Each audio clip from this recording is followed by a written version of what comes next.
Good afternoon students. Last लेक्चरनी अंदर આપણે chapter 1નું NEET જે છે શરૂ કરેલું હતું।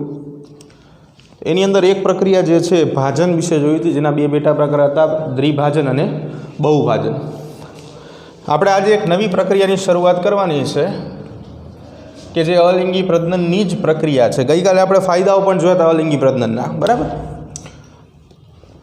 બીજી પ્રક્રિયા જેનું નામ છે બીજાણુ સર્જન અથવા તો બીજાણુ નિર્માણ। તો આ પ્રક્રિયામાં શું થાય કે બીજાણુઓ દ્વારા અલિંગી પ્રજનનની પ્રક્રિયાઓ થશે। બીજાણુઓ એટલે કે સ્પોર્સ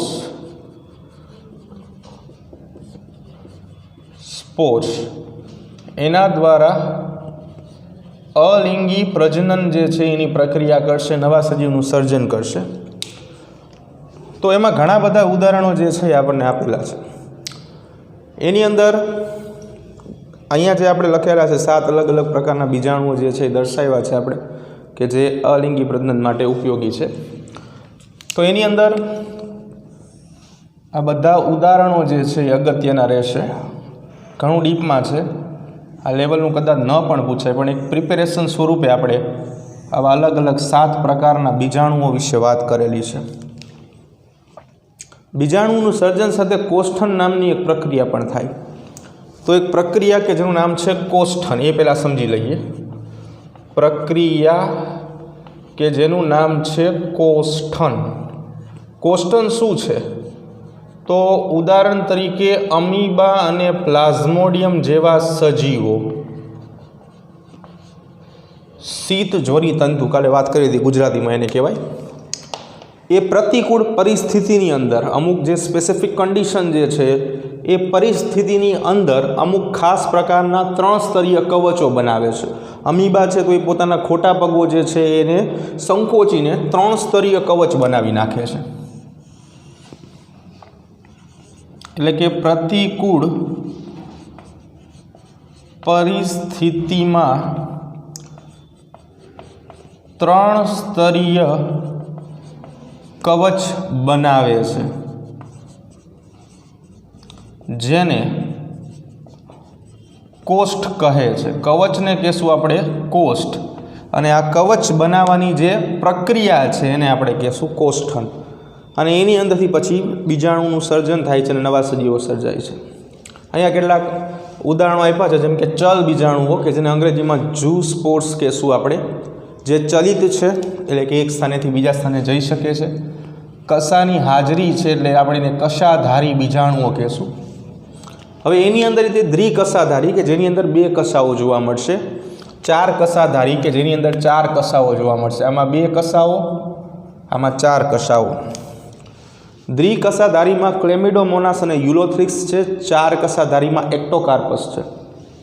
બીજા નંબર ઉપર છે એપ્લાન સ્પોર, અંગ્રેજી શબ્દો છે, ગુજરાતીમાં પણ એપ્લાન સ્પોર, કે જે એક કોષીય છે, એક કોષ કેન્દ્રીય છે। કોષ એક છે, કોષની અંદર કોષ કેન્દ્ર પણ એક છે, અચલિત છે એટલે કે એક સ્થાનેથી બીજા સ્થાને જઈ શકતા નથી, પાતળી એવી કોષ દિવાલ ધરાવશે। ઉદાહરણમાં સ્પાયરોગાયરા અને વોલવોક્સ। બીજું સ્ટેટોસ્પોર્સ કે જે પાતળી અને કોમળ અથવા તો સુંવાળી દિવાલ ધરાવે છે, ઉદાહરણમાં ડાયટમ્સ। નંબર 4 ન્યુટ્રલ સ્પોર્સ કે જે આ એક વિશિષ્ટ પ્રકારના બીજાણુઓ છે। સ્પોર એટલે બધા બીજાણુઓની વાત કરી છે આપણે, કે અહીંયા શું થાય છે કે જે વનસ્પતિ કોષ હોય છે એ વનસ્પતિ કોષના કોષરસમાંથી બીજાણુઓનું સર્જન થઈ જતું હોય છે સીધું, એટલે કે વનસ્પતિ કોષના કોષરસ સીધા બીજાણુઓ તરીકે કામ કરે, કે જેનું ઉદાહરણ છે એસ્ટ્રોસિસ્ટ। નંબર 5 હોર્મોસ્પોર્સ કે જે બહુકોષીય છે, ઘણા બધા કોષોના બનેલા છે, પાતળી એવી કોષ દિવાલ ધરાવે છે, અને ઉદાહરણ છે વેસ્ટિએલા। નંબર 6 ક્લેમાઇડોસ્પોર્સ કે જે પાતળી દિવાલવાળા અચલિત ઘટકો છે, ઉદાહરણ તરીકે રાઇઝોપસ। અને નંબર 7 સ્પોરેન્જિયોસ્પોર કે જે ખરેખર બીજાણુ ધાનીમાં જોવા મળે છે, બીજાણુ ધાનીમાંથી ઉત્પન્ન થતા સ્પોર્સ એટલે કે બીજાણુઓ જે મ્યુકરની અંદર જોવા મળશે। ત્રિસ્તરીય કવચ આપણે સમજેલા છીએ કે આવી રીતે 3 લેયર શિલ્ડ એટલે કે કવચ જે છે આવી રીતે બનાવે છે, અને એની અંદર કોષ કેન્દ્ર હોય એનું વિભાજન થવાથી આખી રચના જે છે એ બનતી હોય છે, બરાબર। તો આવી રીતે બીજાણુ દ્વારા નવા સજીવો જે છે એનું સર્જન થવાની પ્રક્રિયા જે છે એ થતી હોય છે। એના સિવાય બીજા નંબર ઉપર વાત કરીએ તો અચલિત બીજાણુ અથવા તો કોનેડિયા, અન્ય ઉદાહરણ અચલિત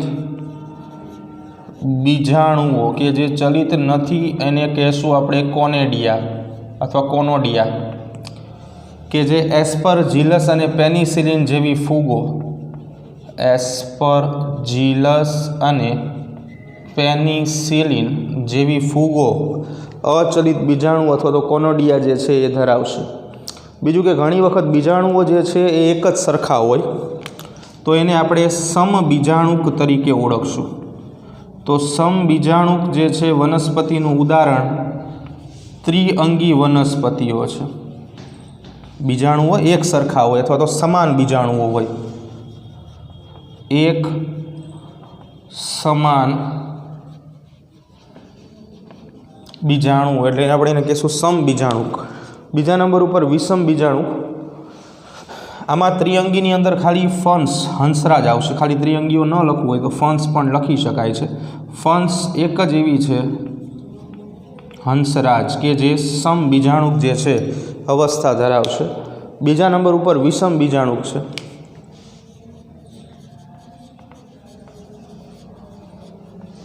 તો વિષમ બીજાણુક જે છે એની અંદર અનાવૃત બીજધારી વનસ્પતિઓ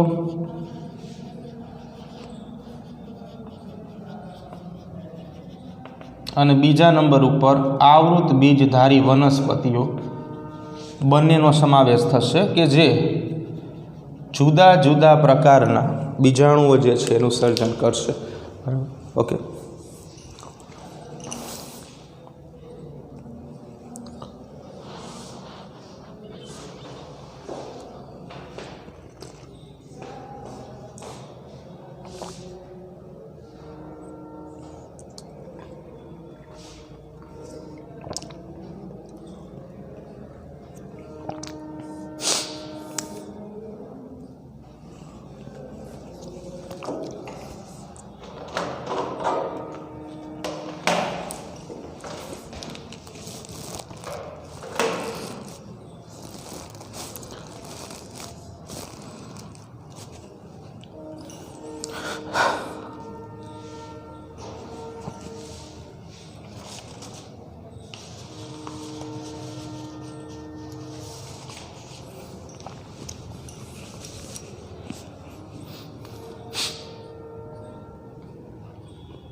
તો બીજાણુ નિર્માણ બાદ હવે આગળ જઈએ આપણે।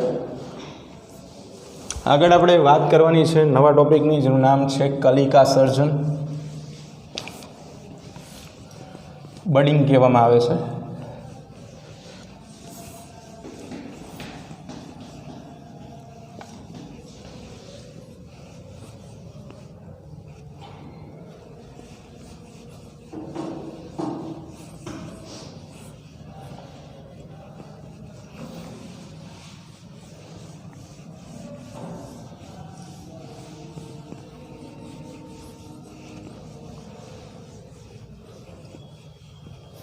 જો નંબર 3 ઉપર વાત કરીએ કલિકા સર્જનની, એટલે કે બડિંગ પ્રોસેસ। કલિકા સર્જન,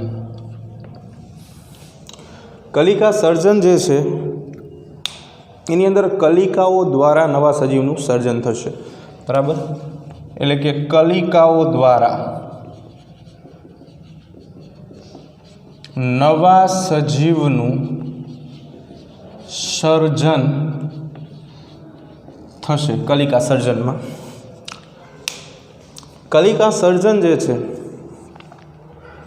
એના મુખ્ય બે પ્રકાર છે, બાહ્ય કલિકા સર્જન અને અંતઃકલિકા સર્જન। એના મુખ્યત્વે બે પ્રકારો છે। એમાં પહેલા નંબર ઉપર બાહ્ય કલિકા સર્જન અને અંતઃકલિકા સર્જન।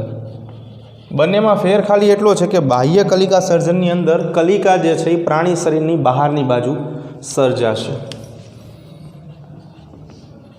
કલિકા પ્રાણી શરીરની બહારની બાજુએ સર્જાય. અંતઃકલિકા સર્જનની અંદર કલિકા પ્રાણી શરીરની અંદરની બાજુએ સર્જાશે. બરાબર. બાહ્ય કલિકા સર્જનના ઉદાહરણોની જો વાત કરીએ, બાહ્ય કલિકા સર્જન એના ઉદાહરણો તો એમાં આવશે જળ વ્યાળ કે જેને આપણે હાઇડ્રા તરીકે ઓળખીએ છીએ, અને બીજા નંબર ઉપર આપણે ભણેલા છીએ ઈસ્ટ. આ બે જે છે એના ઉદાહરણ છે. જળ વ્યાળ હાઇડ્રાની અંદર શું થાય છે એ સમજીએ. તો હાઇડ્રાની અંદર આવી પ્રોસેસ જે છે એ થાય છે કે આ જળ વ્યાળ છે આવી રીતે હાઇડ્રા. તો હાઇડ્રાની અંદર જે એક કોષ છે લાઈક ધીસ, કદાચ એ કોષ છે તો એ કોષ જે છે એ પેશીની નવી કલિકાની અંદર સર્જાશે વિભાજન પામી, અને આવી નાની એવી કલિકા બનશે કે જેને બાળ હાઇડ્રા અથવા તો બાળ પ્રાણી તરીકે આપણે ઓળખશું. અહીં આપણે બાળ સજીવ લખી છે. આ બાળ સજીવ જેવું પુખ્ત થશે એટલે જે આ માતૃ પ્રાણી છે એનાથી છૂટું પડી જશે અને પોતે નવી સંતતિનું સર્જન કરશે. સેમ ટુ સેમ ઈસ્ટની અંદર છે. ઈસ્ટ જે છે એક કોષીય ફૂગ છે. તો આવી રીતે સેન્ટરની અંદર કોષ કેન્દ્ર હશે, ફરતેની બાજુ એક કોષ રસ આવેલો છે આવી રીતે. તો એમાં શું થશે કે કોષ રસ જે છે એ આગળ જઈને એક બળ બનાવશે એટલે કે કલિકા બનાવશે લાઈક ધીસ આવી રીતે. કલિકા શરૂઆતમાં નાની હશે પણ જે મુજબ આપણે વાત કર્યું કે પરિપક્વ અવસ્થાએ પહોંચ્યા બાદ કલિકા જે છે એ પિતૃ પ્રાણી જે છે અથવા તો માતૃ પ્રાણી એનાથી જુદું પડીને પોતે સ્વતંત્ર પ્રાણી તરીકે વર્તશે.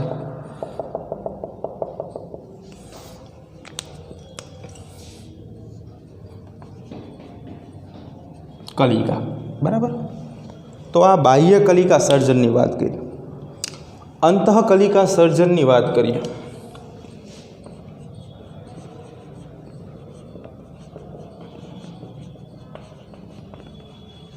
જે મોટા ભાગે વાદળીની અંદર થશે. વાદળી સછિદ્ર સમુદાયનું પ્રાણી. બે ઉદાહરણ છે, સ્પોન્જીલા અને સાયકોન. સ્પોન્જીલા અને સાયકોન. એમાં જે સ્પોન્જીલા છે મીઠા જળની વાદળી કહેવામાં આવે, અને સાયકોન જે છે એ ખારા જળની વાદળી છે. સ્પોન્જીલા મીઠા જળની વાદળી, જ્યારે સાયકોન જે છે એ ખારા જળની વાદળી. અંતઃકલિકા સર્જન માટે એક શબ્દ વપરાય છે, નામ તમે સાંભળેલું છે, જેમ્યુલ્સ. જેમ્યુલ્સ.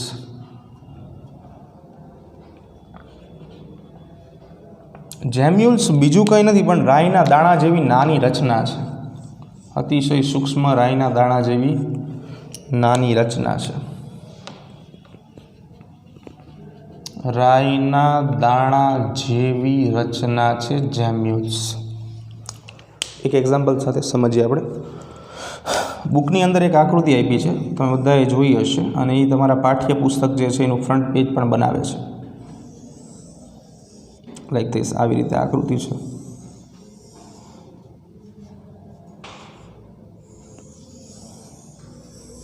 લેયર 1 2 વધી ગયા હોય તો કંઈ વાંધો નહીં.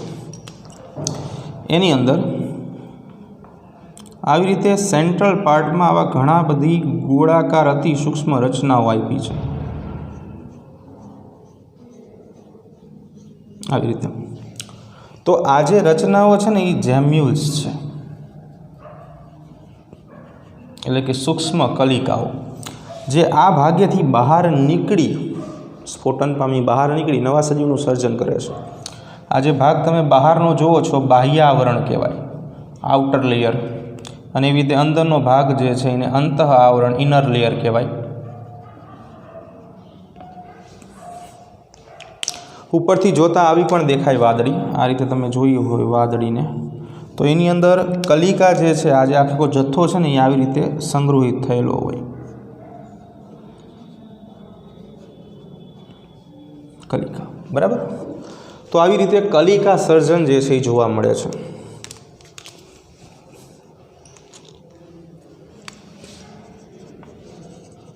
હાઇડ્રામાં, હિસ્ટમાં।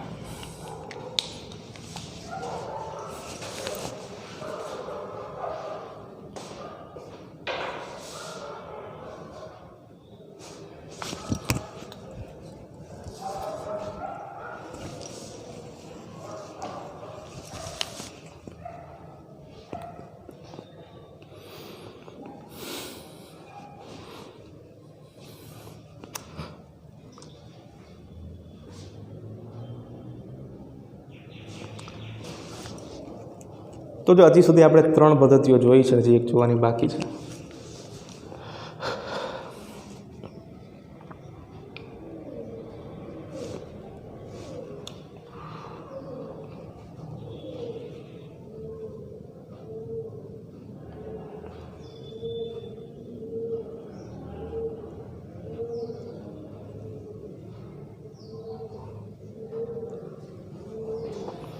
चलो तो हवे आगळनी एक पद्धति जोईए अने अलिंगी प्रजननने आपणे पूर्ण करीए।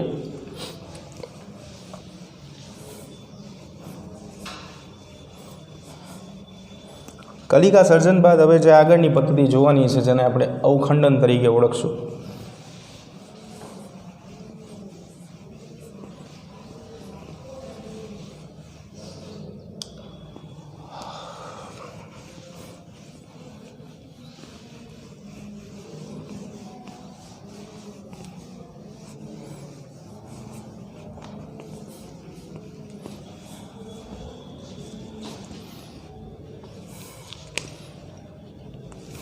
जो हवे अवखंडन पद्धति जोईए। Number 4 fragmentation process. अवखंडन पद्धति शुं कहेवा मागे छे, तो सामान्य ख्याल आपणे जाणीए छीए कि आ पद्धतिमां शुं थाय कि जे मातृ प्राणी छे ए टुकड़ाओमां विभाजित थई जाय अने दरेक टुकड़ो पोतानो खूटतो भाग बनावीने नवा सजीवनुं सर्जन करे। मातृ प्राणी घणा बधा टुकड़ाओमां विभाजित थई जाय छे अने दरेक टुकड़ो पोतानो खूटतो भाग बनावे छे। अहीं एक आपणे बीजी व्याख्या जेनुं नाम छे पुनः सर्जन क्षमता, एने पण ध्यानमां लेवानी छे। पुनः सर्जन क्षमता शुं छे, तो कि जे मुजब व्याख्यामां आपणे वात करी कि जे टुकड़ाओ पड़ी जाय छे, टुकड़ा दरेक पोतानो खूटतो भाग बनावे छे, तो पोतानो जे आ खूटतो भाग बनाववानी जे प्रक्रिया छे एने पुनः सर्जन क्षमता कहेशुं। प्राणीओ द्वारा पोतानो खूटतो भाग बनाववानी क्षमताने शेना तरीके आपणे ओळखशुं? पुनः सर्जन क्षमता, रिजनरेशन। हवे उदाहरणों समझी लईए। उदाहरणों जे छे आ चेप्टर माटे अगत्यना रहेशे। तो सौथी पहला आपणे केटलाक प्राणीओना उदाहरण समझीए कि जे आ अवखंडननी क्रिया द्वारा एकमांथी संख्यामां वधारो करे छे। प्लेनेरिया, हाइड्रा एटले के जळवियाळ, समुद्र तारा एटले के स्टारफिश समुद्र माछली, તારા માછલી, બીજું નામ તારા માછલી, સ્ટાર ફિશ. આ દરેક ઘટકો જે છે એકમાંથી ડબલ થઈ જાય છે. તો બધા પ્રાણીઓની વાત કરી. સાથે હવે જોઈએ કેટલીક લીલ જે છે. ટેરર ઓફ બેંગાલ એક શબ્દ આપણે સમજેલા છીએ, પણ એના સિવાયની પણ કેટલીક લીલ જે છે કે જે અવખંડનની પ્રક્રિયા જે છે એ દર્શાવશે. તો કઈ લીલ એવી છે કે જે અવખંડનની પ્રક્રિયા દર્શાવશે? તો એની અંદર યુલોથ્રિક્સ, ઉડોગોનિયમ, સ્પાયરોગાયરા અને જિગ્નીમા. યુલોથ્રિક્સ, ઉડોગોનિયમ, જિગ્નીમા અને સ્પાયરોગાયરા.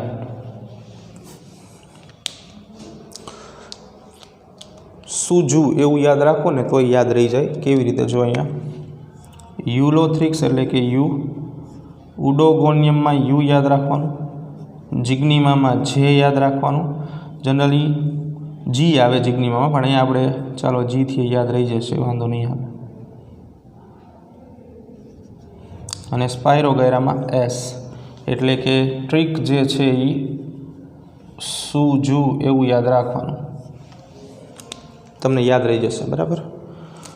એવી રીતે કેટલીક ફૂગ પણ આ રીતે જ કામ કરે છે અને પોતે અવખંડનની પ્રક્રિયાથી સંખ્યામાં વધારો કરાવે છે. તો ફૂગના કેટલાક ઉદાહરણો જે છે એ જોઈ લઈએ આપણે. તો ફૂગની અંદર મ્યુકર, રાઇઝોપસ અને સેપ્રોલેગ્નિયા. મ્યુકર, રાઇઝોપસ અને સેપ્રોલેગ્નિયા. તો આ જે છે ઉદાહરણ છે જે મુજબ આપણે વાત કરી. તો થોડીક આકૃતિ સાથે સમજીએ. તો લીલ જે છે જનરલી સ્પાયરોગાયરાની વાત કરીએ તો આવી રીતે સ્પાયરોગાયરાનો એક તંતુ જે છે એ આવેલો હોય. આ સ્પાયરોગાયરાનો એક તંતુ જે છે એને આપણે ટુકડાઓમાં વિભાજિત કરી દઈએ. બરાબર. ફોર એક્ઝામ્પલ કે આ પહેલો પાર્ટ પાડી દીધો છે, આ બીજો પાર્ટ પાડી દીધો છે અને આ ત્રીજો પાર્ટ પાડી દીધેલો છે. તો 3 પાર્ટ જે છે આપણે મુખ્ય પ્રાણી શરીરના પાડી દીધા કે જેને આપણે માતૃ પ્રાણી કહીશું. તો 3 પાર્ટ જે છે ટુકડામાં વિભાજિત થઈ જશે અને નવસર્જિત સ્પાયરોગાયરા જે છે એ બનાવશે.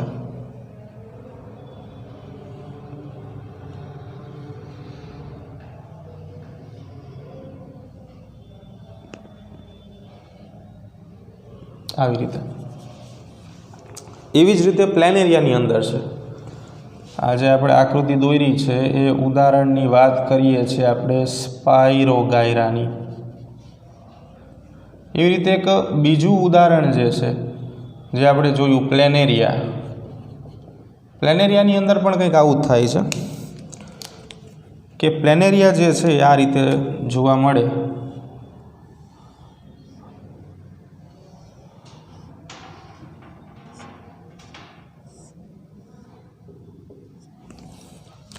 તો એના 3 પાર્ટ પાડી દઈએ આપણે. 1, 2, 3. તો આ 3 પાર્ટ જે છે એ ખૂટતા ભાગો જે છે એ સર્જશે. એટલે જેના કારણે શું થાય કે જે આ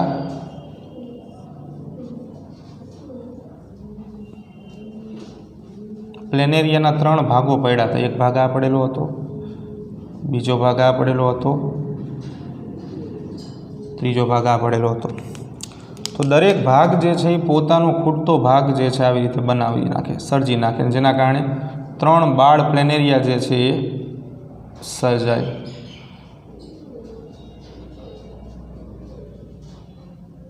અને આ કેપેસિટી જે ક્ષમતા છે એને આપણે શું કહીએ છીએ? પુનઃ સર્જન ક્ષમતા. હવે એક સ્પેશિયલ એક ઉદાહરણ સમજવાનું છે સાલામાન્ડરનું કે જેમાં લિમ્બ રીજનરેશન થશે. લિમ્બ રીજનરેશન.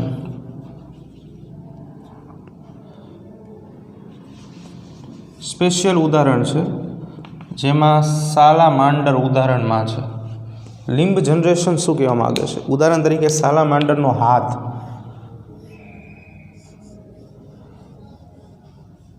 આવી રીતે છે. તો અહીંયાથી કદાચ હાથ કોઈ કારણસર કટ થઈ જાય, કપાઈ જાય. બરાબર છે.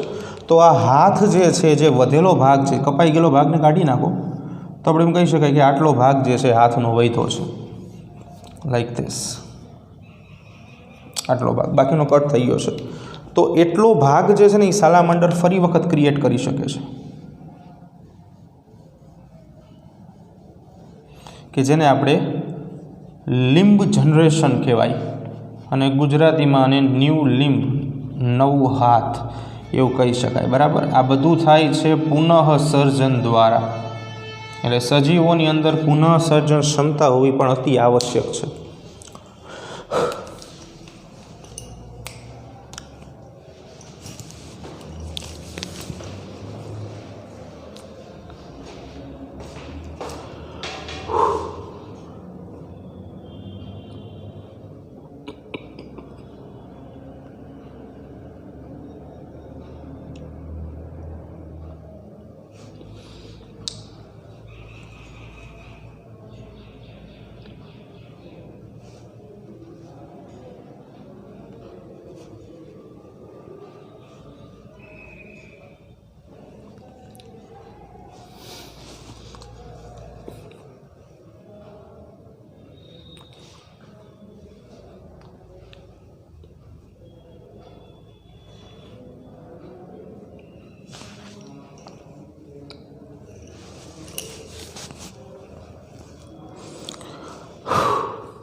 ઓકે, આગળ જઈએ આપણે. હવે જો સામાન્ય રીતે આપણે બધી અલિંગી પ્રજનનની પ્રક્રિયાઓ જે છે એ પૂરી કરી નાખી છે. હવે કેટલીક વાનસ્પતિક પ્રસર્જનની પ્રક્રિયાઓ જે છે એનો આપણે અભ્યાસ કરવાનો છે. ધીરે ધીરે આપણે એ બધું સમજતા જઈશું. વાનસ્પતિક પ્રસર્જનની પહેલાં આપણે કુદરતી પ્રક્રિયાઓ જે છે ને એનો અભ્યાસ કરશું. પ્રસર્જન એટલે ફરી વખત સર્જન થવું. બરાબર. એટલે is one type of reproduction કહી શકાય. પ્રજનનનો જ એક પ્રકાર જે છે એના તરીકે આપણે એને સમજાવી શકાય. તો પહેલાં આપણે કુદરતી પ્રસર્જનની પ્રક્રિયા જોઈશું. કુદરતી પ્રસર્જન શું કહેવા માગે છે એના વિશે વાત કરીએ આપણે.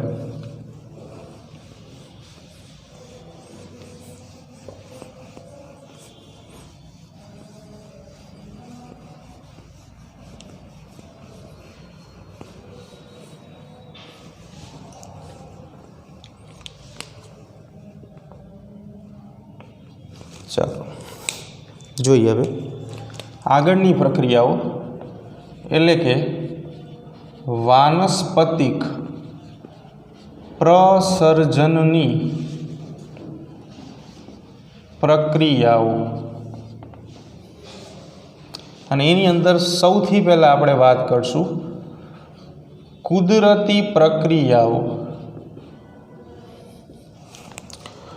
તો વાનસ્પતિક પ્રસર્જનની પ્રક્રિયાઓમાં કુદરતી પ્રસર્જનની પ્રક્રિયાઓ શું કહેવા માગે છે કે અહીંયા જે વનસ્પતિના ભાગો છે એનો ઉપયોગ કરીને આપણે નવી વનસ્પતિનું સર્જન કરી શકશું. કુદરતી પ્રક્રિયાઓ અથવા તો કહેવામાં આવે કુદરતી પ્રસર્જનની પ્રક્રિયાઓ. એટલે કે આની અંદર વાનસ્પતિક ભાગોનો ઉપયોગ કરી નવી વનસ્પતિનું સર્જન થશે. ઉપયોગ શેનો થશે? વાનસ્પતિક ભાગોનો. એટલે એને આપણે કુદરતી પ્રક્રિયા કીધી છે. બરાબર. અહીં આપણે કોઈ પ્રકારની કૃત્રિમ પ્રક્રિયા કરતા નથી. તો આ કુદરતી પ્રક્રિયાઓની અંદર કોનો સમાવેશ થશે એની વાત કરીએ. કુદરતી પ્રસર્જનની પ્રક્રિયાઓ અથવા તો પદ્ધતિઓ. તો વાત કરીએ કુદરતી પ્રસર્જનની પદ્ધતિઓ જે છે અથવા તો પ્રક્રિયાઓ શું કહેવા માગે છે. તો એમાં શરૂઆતમાં આપણે મૂળ પ્રકાંડ અને પર્ણ દ્વારા નવા છોડ અથવા તો નવી વનસ્પતિનું સર્જન કેવી રીતે કરશું એના વિશે વાત કરીએ. સૌથી પહેલાં વાત કરીએ મૂળ દ્વારા, કે મૂળ દ્વારા કેવી રીતે નવી વનસ્પતિનું સર્જન થાય છે.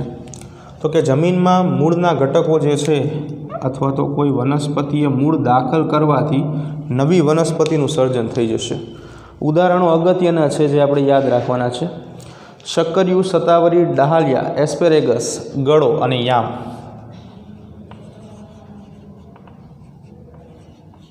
શક્કરિયું, શતાવરી, ડહાલિયા, એસ્પેરેગસ, ગળો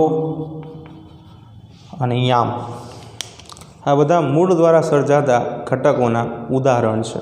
બરાબર. પ્રકાંડની અંદર આપણે વાત કરીએ કે આવી જ રીતે પ્રકાંડ દ્વારા કેવી રીતે નવી વનસ્પતિનું સર્જન એટલે કે પ્રસર્જન આપણે કરી શકશું. તો એની અંદર કઈ કઈ વનસ્પતિના ઉદાહરણ જોશું આપણે જોઈએ તો એમાં બટાટા, આદુ, હળદર, સુરણ, કેન્ના, ધાબાજરિયું. બરાબર. આના સિવાય ડુંગળી. આ બધા જે છે એનું આપણે પ્રકાંડ દ્વારા પ્રસર્જન જે છે એ કરી શકશું. બરાબર. હવે પર્ણ દ્વારા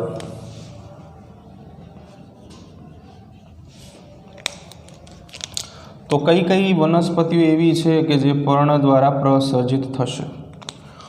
તો એની અંદર ઉદાહરણમાં બ્રાયોફાઇલમ કે જેને આપણે બીજા શબ્દોમાં પાનફૂટી તરીકે ઓળખીએ છીએ, જે આપણા બુકની અંદર છે બ્રાયોફાઇલમ એટલે કે પાનફૂટી. બીજું બેગોનિયા સ્ટ્રેપ્ટોકોર્પસ. બેગોનિયા સ્ટ્રેપ્ટોકોર્પસ આ વનસ્પતિ જે છે. એના સિવાય સેન્ટ પોલિયા. સેન્ટ પોલિયા આ બધી પર્ણ દ્વારા પ્રસર્જિત થશે. બીજું કે પ્રકલિકા દ્વારા વાત કરીએ. પુષ્પની પ્રકલિકા જે છે એના દ્વારા કઈ કઈ વનસ્પતિઓ જે છે એ પ્રસર્જિત થશે એની આપણે વાત કરવાની છે. તો એની અંદર પુષ્પકલિકા દ્વારા રામબાણ અને અબૂટી. ઉદાહરણમાં રામબાણ અને અબૂટી આ બે પુષ્પકલિકા દ્વારા એટલે કે જેને બીજા શબ્દમાં અગ્રકલિકા કહેવામાં આવે છે અને કનક એટલે કે ડાયસ્કોરિયા આ કક્ષકલિકા દ્વારા પ્રસર્જિત થશે. બરાબર. ચાલો હવે આગળ ભૂપ્રસારી પદ્ધતિ એક નવી પદ્ધતિ છે. જો કે બધું ભણી ગયા છીએ આપણે. ભૂપ્રસારી પદ્ધતિઓ દ્વારા આખો સમૂહ છે ભૂપ્રસારિતો અને આખા સમૂહ વિશે વાત કરવાની રહેશે આપણે કે ભૂપ્રસારીની અંદર હજી આપણે પેટા કેટલીક પદ્ધતિઓ જે છે એ સમજશું. એમાં સૌથી પહેલાં વાત કરીએ તો એમાં ભૂસ્તારી.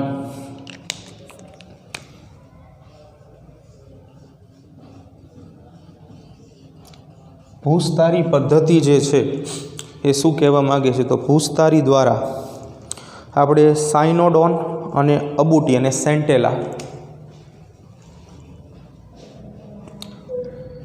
ઉદાહરણ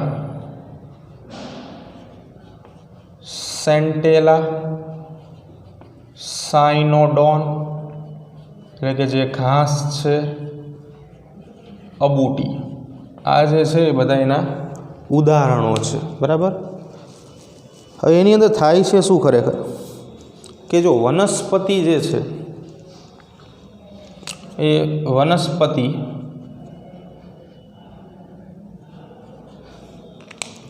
આવી રીતે જમીનના સંપર્કમાં હોય, જમીનમાં ઉગતી વનસ્પતિઓ માટે વાત કરી છે, આ જમીન છે, તો અહીંયા વનસ્પતિના ગાંઠના ભાગો હોય કે જ્યાંથી આવી રીતે મૂળ જે છે એ સર્જાતા હોય અને અહીંયા આવી રીતે કોઈ છોડ સર્જાય. તો જે આ ગાંઠનો ભાગ છે ત્યાંથી આવી રીતે નવી વનસ્પતિનું સર્જન થઈને આવી રીતે બીજો છોડ જે છે એ બાજુમાં ઉગશે. તો જેને ભૂસ્તારી કહેવામાં આવે છે. બીજા નંબર ઉપર ભૂસ્તારિકાની વાત કરીએ.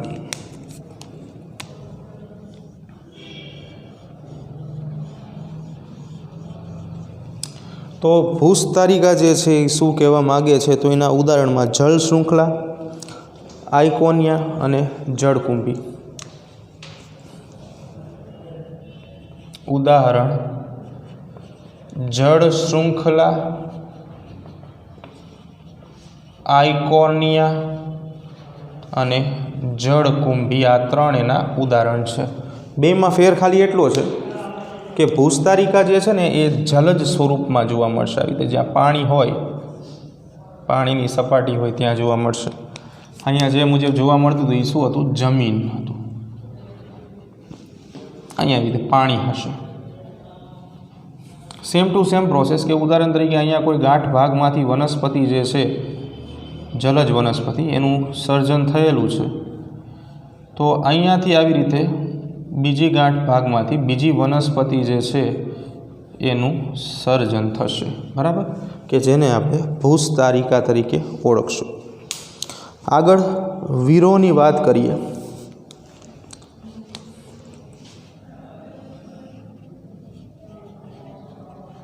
વિરોહ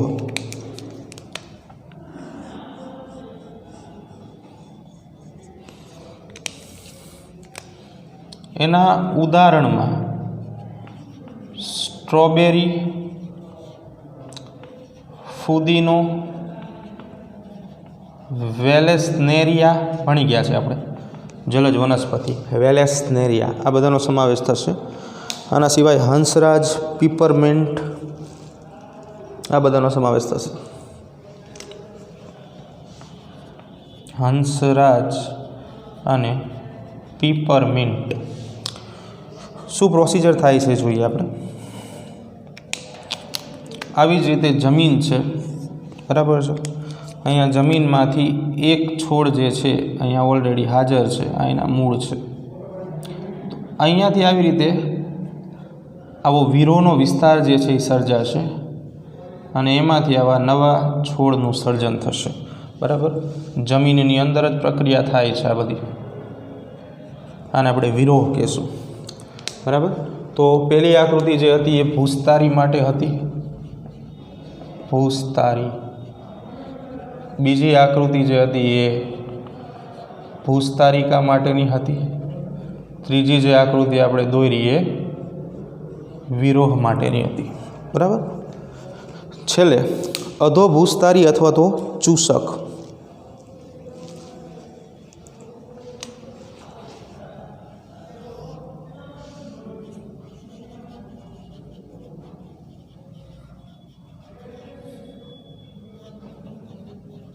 અથવા બીજા શબ્દોમાં ચૂસક, એના વિશે વાત કરીએ આપણે. તો અધોભૂસ્તારી અથવા તો ચૂસક શું કહેવા માગે છે. ભૂસ્તારીની અંદર આપણે વાત કરી હતી કે જે નવી વનસ્પતિના સર્જન કરવા માટે જમીનની અંદરથી બહાર નીકળે છે. અહીંયા શબ્દ અધો છે એટલે નીચેથી નીકળશે, બરાબર. તો ખાલી બે વચ્ચે ફેર એટલો જ છે. ક્રાઇસેન્થેમમ ઉદાહરણ જોઈ લેજો. ક્રાઇસેન્થેમમ, અનાનસ અને કેળ એના ઉદાહરણ છે. આ ઉદાહરણ તરીકે જમીન હોય